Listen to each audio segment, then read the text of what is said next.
All right दोस्तों, क्या हाल चाल आपके। वापस आ गया हूं। बहुत सारे स्टूडेंट्स ने नए साल में पूछा, सर अब 2026 आ चुका है, हम अपनी जर्नी को कैसे स्टार्ट करें और ऐसी कौन सी स्किल्स हैं जो हमें सीएमए बनने के बाद, इवन अगर सीएमए इंटरमीडिएट भी आपने पास कर लिया है और इवन अगर आप इंटरमीडिएट में हो भी, तो ऐसी कौन सी प्रैक्टिकल लाइफ की 5 स्किल्स हैं जो हम डेवलप कर सकते हैं फ्यूचर रेडी सीएमए बनने के लिए। Even if you are qualified CMA और अगर आप ये वीडियो देख रहे हो, ये आपके लिए बहुत जरूरी है जानना, क्योंकि अगर इनमें से एक भी स्किल आपके अंदर मिसिंग है तो दोस्त you are an incomplete CMA.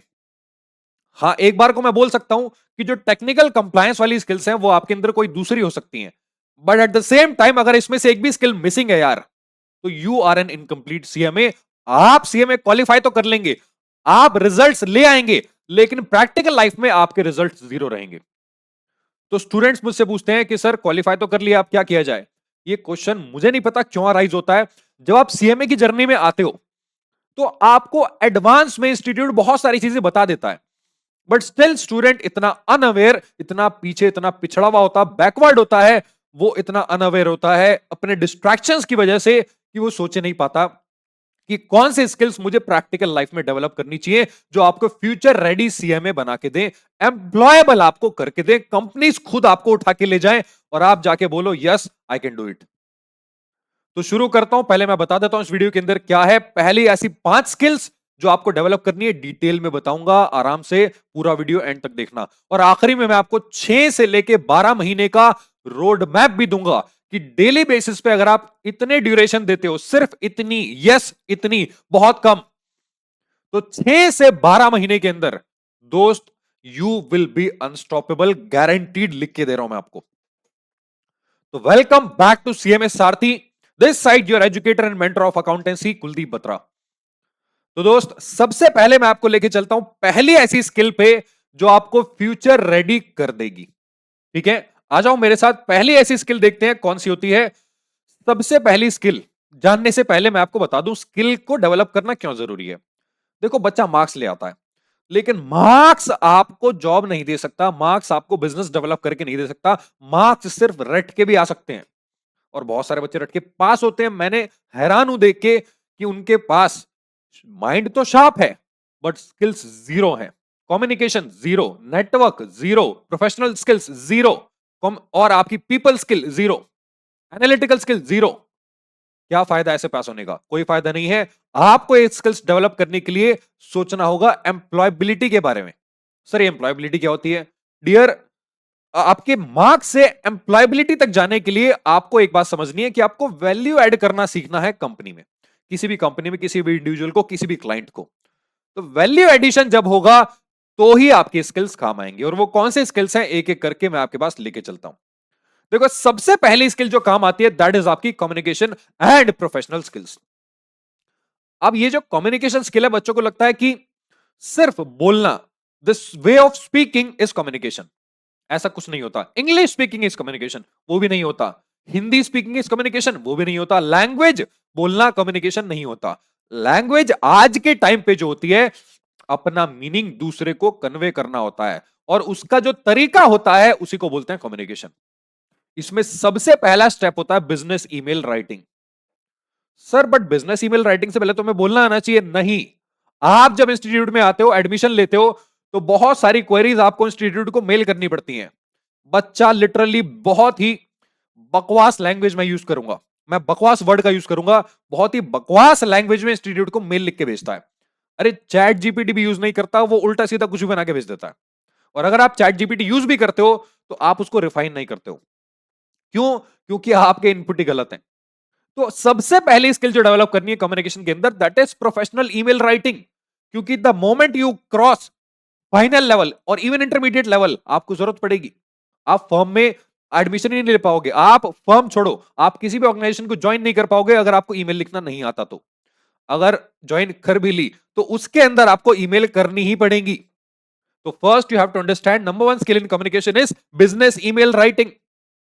And इसको लिखने के लिए आपको इनसाइट्स आने चाहिए बिजनेस ईमेल के। तो पहली स्किल आपको डेवलप करनी है बिजनेस ईमेल राइटिंग। उसके बाद आपको नंबर्स को इनसाइट्स में डेवलप करना आना चाहिए। मतलब अगर आप कोई डेटा उठाते हो, फॉर एग्जांपल आपने कोई शीट उठाई कि ये मेरे मंथ्स हैं, ये मेरी सेल्स है। जो मंथ से सेल्स को या फिर किसी भी एनालिटिकल डेटा को सिंपल लैंग्वेज में कन्वर्ट करके किसी को कन्वे कर दे, उसको बोलते हैं ट्रांसलेटिंग नंबर्स इनटू इनसाइट्स। ये डेटा साइंस का आप पार्ट कह सकते हो या फिर आप इसको एनालिसिस का पार्ट कह सकते हो, फाइनेंशियल एनालिसिस। अगर कोई भी कॉम्प्लेक्स डेटा है, फॉर एग्जांपल डायरेक्ट टैक्स आप पढ़ते हो, डायरेक्ट टैक्स को आसान बना देना, यही तो है कम्युनिकेशन। तो ऐसे ही अगर आप किसी कंपनी में काम करते हो या आर्टिकलशिप करते हो, कॉस्ट रिकॉर्ड्स प्रिपेयर करते हो, कॉस्ट शीट्स बनाते हो, रिकंसिलिएशन बनाते हो, उसको किसी भी नॉन फाइनेंस पर्सन को समझा देना, बच्चे को भी समझा देना आसान भाषा में, दैट इज कॉल्ड कम्युनिकेशन। और ये आपको सीखना पड़ेगा। नेक्स्ट कम्युनिकेशन स्किल के अंदर पॉइंट आता है मीटिंग्स एंड प्रेजेंटेशन का कॉन्फिडेंस। देखो, मीटिंग्स एंड प्रेजेंटेशन ये बहुत जरूरी है। अगर आप बिजनेस डेवलप कर रहे हो, बिजनेस मैनेज कर रहे हो, even if you are an article, तो भी आपको मीटिंग्स में प्रेजेंटेशन देनी आनी चाहिए। क्योंकि अगर आपने इसको नहीं सीखा तो एक ना एक दिन आपको मुंह की खानी पड़ सकती है। तो ये 3 कम्युनिकेशन की स्किल्स हैं जो आपके लिए बैरियर बन के सामने आ सकती हैं। इवन अगर आपको मैंने देखा है लोगों को बोलना नहीं आता, लेकिन वो बहुत धुरंधर होते हैं अपने काम में, बड़ी बड़ी कंपनीज में हायर पोजीशंस में बैठे हैं इन 3 स्किल्स के चलते। कम्युनिकेशन सिर्फ बोलना नहीं होता, ये 3 चीजों का एक मिक्सचर होता है। तो ये 3 स्किल्स आपको डेफिनेटली डेफिनेटली जर्नल एंट्री तो बात की बात है, डेफिनेटली आपको बहुत सारी एंट्रीज जगह जगह पे लेके जाएंगी। ठीक, अब अगली स्किल पे लेके जाता हूं। दूसरी स्किल आपको डेवलप करनी है बच्चे, अकाउंटिंग की। रियल लाइफ अकाउंटिंग की बात कर रहा हूं मैं, रियल लाइफ अकाउंटिंग की बात कर रहा हूं। सिर्फ वो थ्योरी वाली अकाउंटिंग की बात नहीं कर रहा हूं कि आपने एंट्रीज पास कर दी, अकाउंट्स बना लिए, नहीं, that is not actually an accounting. Real accounting is ERP softwares and accounting softwares, जो कि होते हैं आपके टैली। आपका होता है ईआरपी सिस्टम्स, और भी हो सकते हैं बड़े बड़े, जैसे कि एसएपी हो गया। अब एसएपी के अंदर भी सेगमेंट्स होते हैं, एसएपी, ओरेकल, ठीक है। और एसएपी के अंदर एक एफआई होता है, फाइनेंशियल फाइनेंस, और उसके बाद सीओ होता है, कंट्रोलिंग। तो फाइनेंस एंड कंट्रोलिंग आपको ऑलरेडी स्किल बेस में सिखाया जाता है, बट ये आपको रियल लाइफ में भी इंप्लीमेंट करना है। One of my friend is working as an SAP consultant, और अब वो शायद सीनियर पोजीशन पे जा चुकी है, क्योंकि उसको 2 साल से 3 साल से ऊपर हो गए क्वालिफाई किए हुए। वो सीनियर पोजीशन पे पहुंच गई 3 साल के अंदर। तो सोचो, अगर आप इन स्किल्स को डेवलप करते हो तो बहुत जल्दी आपकी ग्रोथ होना तय है। नेक्स्ट स्किल इसी के अंदर आती है बच्चे, मंथ एंड ऑपरेशन की। जब आप टैली बनाना सीखते हो, टैली के अंदर आप जीएसटी की एंट्रीज पास करते हो, रिकंसिलिएशन करते हो, बहुत सारी चीजें होती हैं। तो उसमें मंथ एंड ऑपरेशंस भी आपको सीखने होते हैं यार। मैं आपको कैसे बताऊं जब तक आपको बेसिक्स इसका नहीं पता होगा। तो बस आप इस बात को समझ जाओ कि ईआरपी एंड अकाउंटिंग सॉफ्टवेयर्स में आपको मास्टरी करनी पड़ेगी, तभी जाके करियर के अपॉर्चुनिटीज आपके लिए खुलेंगी, राइट। जो कि आप आर्टिकलशिप में भी सीख सकते हो, और किसी के अंडर में भी सीख सकते हो, या फिर आप किसी ऑर्गेनाइजेशन में भी सीख सकते हो। हाँ, कोचिंग लोगे तो पैसा लगेगा, और वो आपका टाइम वेस्ट है, मैं आपको बताता हूं। आप रियल लाइफ में कहीं पे जाओ, जॉब करो, और वहां पे ये चीजें सीखो प्रैक्टिकल लाइफ में, तो आपको पैसा भी मिलेगा सीखने का, और आपका एक्सपीरियंस भी बढ़ेगा, राइट। अब बात करते हैं तीसरी स्किल की, दैट इज आपका GST and direct tax compliance. अगर आप एक सीएमए हो और आप अपना रिटर्न किसी और से भरवा रहे हो, बीइंग अ जॉब पर्सन, हाँ, टाइम कम है, that is a different thing. But अगर ये स्किल्स आपके पास नहीं है, तो आपकी इनकम टैक्स का कंट्रोल, आपके जीएसटी का कंट्रोल किसी और के हाथ में होगा, और वो कभी भी गड़बड़ कर सकता है। तो आपको जीएसटी की नॉलेज होनी चाहिए यार, चाहे वो जीएसटी R1 हो, जीएसटी R3 भी हो, एनुअल रिटर्न हो, ये सारी बातें आपको बेसिक्स नॉलेज सबकी होनी चाहिए।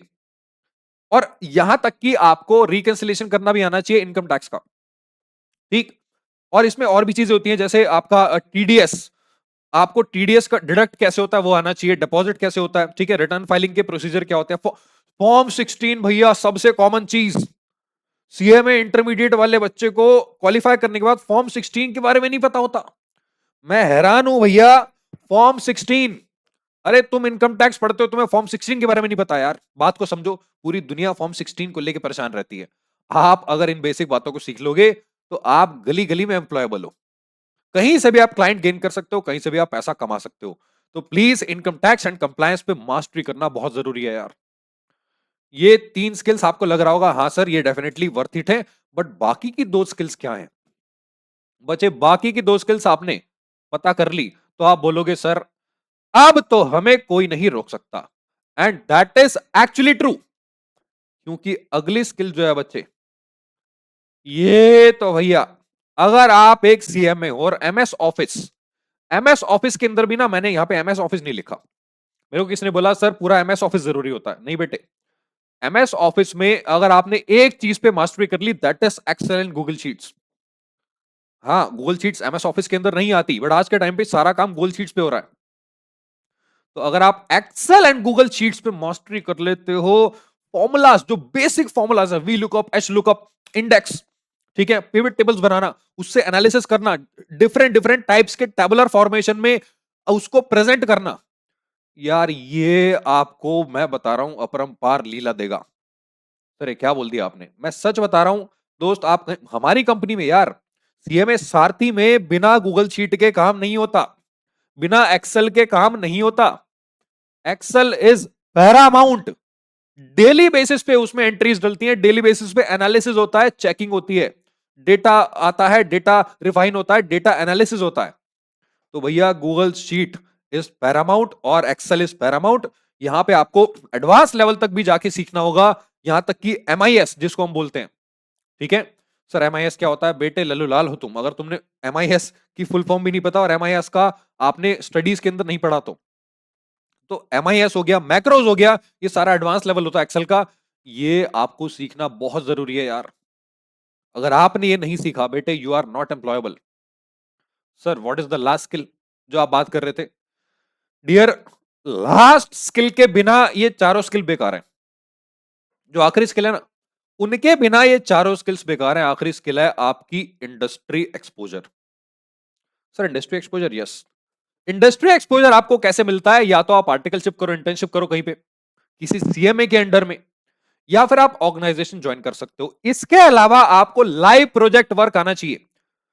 मैंने अपनी लाइफ में बहुत सारे प्रोजेक्ट उठाए हैं और उसमें एक्चुअली में जो प्रोजेक्ट उठाया था अपने 2000, आई थिंक मेरे को ईयर याद नहीं है, 2015 था शायद, मेरे को एक पूरी पूरी कंपनी कॉस्ट ऑडिट करने के लिए दे दी गई थी। उसके बाद फिर 3 कंपनीज और मिल गई थी क्योंकि मैंने एक कंपनी का अच्छे से ऑडिट कर दिया था, राइट। तो आपको रियल लाइफ प्रोजेक्ट्स मिलने चाहिए, उसके बाद ही आपको रियल लाइफ की इंडस्ट्री का एक्सपोजर होगा। लेकिन यह भी बेकार है अगर आपको नेटवर्किंग करना नहीं आता तो। अगेन बात कम्युनिकेशन पे आ गई है। तो सारी चीजें आपस में कनेक्टेड है। आप जब तक कोलैबोरेट नहीं करोगे, लिंक्डइन पे कनेक्शंस नहीं बनाओगे, लोगों से बात नहीं करोगे, नेटवर्क नहीं करोगे। मैंने एक इवेंट ऑर्गेनाइज नहीं किया था, सॉरी, मैंने उसको होस्ट किया था। हो सकता है आप में से कुछ बच्चे उस इवेंट में थे, ठीक है, 2,500-3,000 स्टूडेंट्स थे उसके अंदर, हॉल के अंदर। तो मैंने वहां पे बहुत सारे कोलैबोरेशंस किए, बहुत सारे लोगों से कनेक्शन बनाए और अब उनके साथ मैं बिजनेस कर रहा हूं। तो सोचो कोलैबोरेशन कितना जरूरी है सीएमए इंडस्ट्री के अंदर। तो यहां से आप अपना नेटवर्क बनाओ और उसके बाद उन 4 स्किल्स पे काम करो, ठीक है।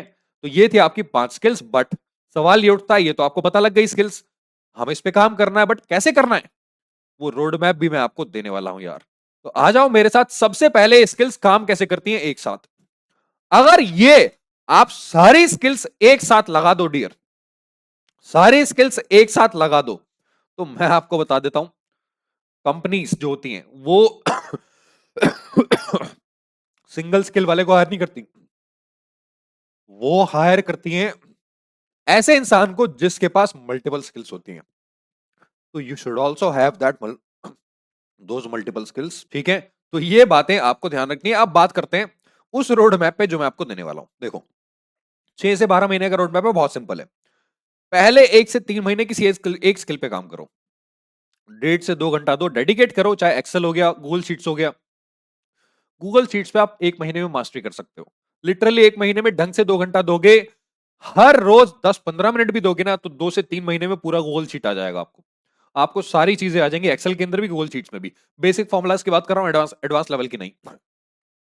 जो रियल लाइफ एनालिसिस होता है वो आप एक्सपीरियंस के साथ ही सीखोगे। खुद से फॉर्मुलाज बनाना, खुद से डेटा एक्सट्रैक्ट करना, वो आप टाइम के साथ सीखोगे। बट बेसिक स्किल आपकी डेवलप हो सकती है 3 महीने के अंदर, चाहे कोई से भी हो, टैली हो, आपका ईआरपी का कोई सॉफ्टवेयर हो, एसएपी को छोड़ के। एसएपी टाइम लेता है, एसएपी विल टेक टाइम क्योंकि वो कॉम्प्लेक्स है, बड़ा सॉफ्टवेयर है। 6 से 12 महीने आपको इजीली लगेंगे। इजीली आपको प्रैक्टिस करने के लिए भी उसका एक लाइसेंस चाहिए होता है, राइट। तो यहां पे बच्चे 1 से 3 महीने अपनी फाउंडेशन किसी एक स्किल पे काम करो, फिर अगले 4 से 6 महीने में उसका प्रैक्टिकल इंप्लीकेशन करो। जैसे आपने जीएसटी फाइल करना सीख लिया, उसको एक्चुअली में इंप्लीमेंट करो, क्लाइंट्स को पकड़ो, उनसे अपना रिव्यू लो, उनसे अपने रिव्यू वीडियोस बनवाओ, उनसे अपना रिव्यूज डलवाओ कहीं पे, अपना एक प्रोफाइल डेवलप करो कि हां आपने एक्चुअली में काम किया है। अगले 7 से 9 महीने में, जो अगले 3 महीने हैं, आपको क्या करना है, अपने वर्क फ्लो को बढ़ाना है। अगर आप वर्क फ्लो को बढ़ाओगे, बट पहले दो चीजें करनी बहुत जरूरी है, अगर आपने वो नहीं किया तो आप वर्क फ्लो को नहीं बढ़ा पाओगे, नेटवर्क नहीं बना पाओगे, अपना ऑथेंटिकेशन नहीं दे पाओगे कि मैंने ये काम किया है। और आखिरी 3 महीने में आपको बन जाना है इंडस्ट्री रेडी। कोई एक बड़ा प्रोजेक्ट पकड़ो नेटवर्क बनाने के बाद, और नेटवर्क बना के जब बड़ा प्रोजेक्ट पकड़ोगे उस पर काम करना चालू करो, उसको रिजल्ट में कन्वर्ट करो, और फिर एक टेस्टिमोनियल तैयार करो। 12 महीने बाद बेटे यू विल बी अनस्टॉपेबल। लिख के रख लो, यू विल बी अनस्टॉपेबल। इसके नीचे मैंने आपको एक वीकली कमिटमेंट की चेकलिस्ट भी दी है, तो ये आप पूरा जो पीपीटी है डाउनलोड कर सकते हैं सीएमए सारथी की वेबसाइट से। मैं इस पीपीटी को डाल दूंगा सीएमए सारथी की वेबसाइट पे फ्री रिसोर्सेस में, और डालने के बाद एक छोटा सा रिक्वेस्ट आपसे करूंगा। नीचे ना गूगल फॉर्म का लिंक दिया हुआ है, अगर आप वो गूगल फॉर्म भर देंगे तो हमें यह पता लग जाएगा कि आप कितने रेडी हैं। हाँ, गूगल फॉर्म इंटरमीडिएट वालों के लिए भी, आप आगे कुछ भी कर रहे हो तो आप वो फॉर्म को फिल कर सकते हो, right. Definitely will be able to help you out, तो उस गूगल फॉर्म को फिल कर देना। तो ये था आपका रोड मैप 6 से 12 महीने का, और आपकी सीएमए डिग्री इन स्किल्स में से कुछ स्किल्स आपको ऑलरेडी देती है यार। तो दरवाजा खोलने के लिए अपनी आंखें खोलो और इन स्किल्स पे काम करना चालू करो। 5 स्किल, 12 महीने, अनलिमिटेड अपॉर्चुनिटीज आपका वेट कर रही हैं। ठीक है, so thank you so much for watching this video, and मिलूंगा मैं आपसे अगले वीडियो में। तब तक के लिए take care and bye bye.